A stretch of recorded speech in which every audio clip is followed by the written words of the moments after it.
Hello friends, Virginia is here and welcome to Desert View Studio.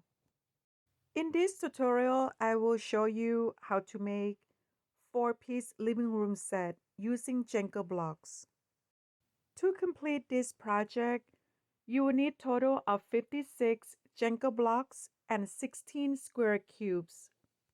First, you will glue two panels of 8 blocks together.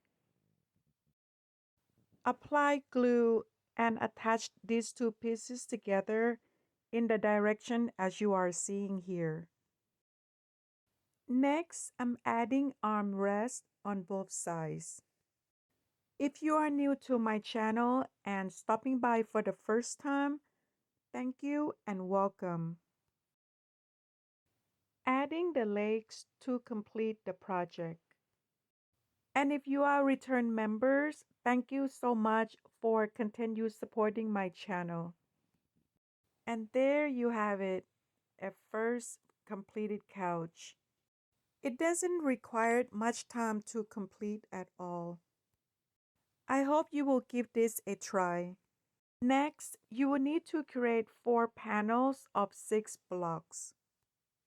With these two sets, I'm trying to create the love seats.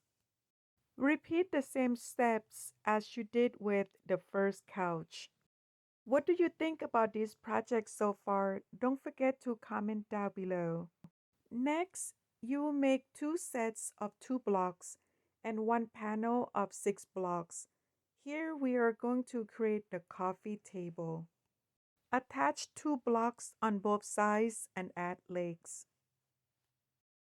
If there are any big gaps, you can always use the speckling to fill in.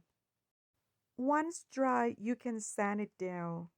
If you don't want to paint or stain, you can leave it natural color as you are seeing here. What do you think about this project? Please don't forget to comment down below. On my channel, I have created many projects using Jenga blocks.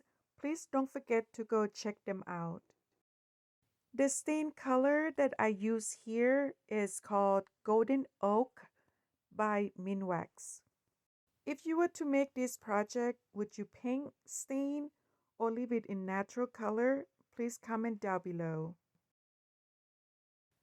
Don't forget to subscribe, like, and share my channel. Until my next video, bye for now.